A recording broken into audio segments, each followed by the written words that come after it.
Numri shkeljeve të rregullave të trafikut të regjistruar nga sistemi Safe City është ulur dukshëm. Kështu njoftoi ministri i Punëve të Brendshme Pançe Tëshkovski.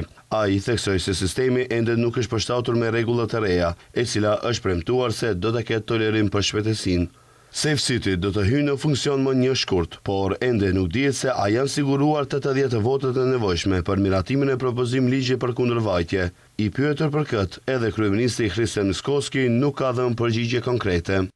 Ne smo ušte napravili matematiku. Kuvendi javën e kaluar miratoi 4 nga 6 ligjet e nevojshme për sistemin e inteligjent të Safe City.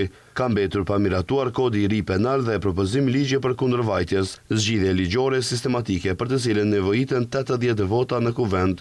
Ndërkaq, në ambientet e Ministrisë së Punëve të Brendshme, sot u prezantuan 120 automjetet e reja Peugeot 408 për policinë me vlerë totale rreth 3.9 milion euro, ku Ministri i Punëve të Brendshme Pançe Tëshkovski sqaroi se shpërndarja e automjeteve do të jetë e barabartë në nivel kombëtar, me prioritet për qytetet me nevoja më të mëdha të sigurisë, ku Shkupi do të marrë një numër më të madh automjetesh për kryerje më efikase dhe më të shpejtë të detyrave të përditshme policore.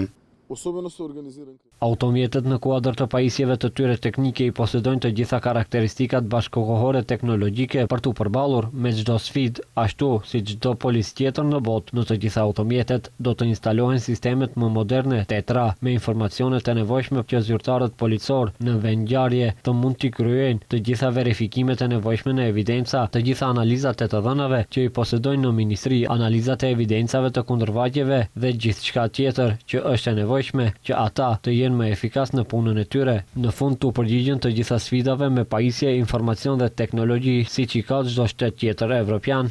Tëshkovski theksoi se me investime të tilla shteti dërgon një mesazh të qartë se siguria e qytetarëve dhe dinjiteti i profesionit të policor janë prioriteti më i lartë, ndërsa një polici e fortë do të thotë shtet stabil dhe i sigurt.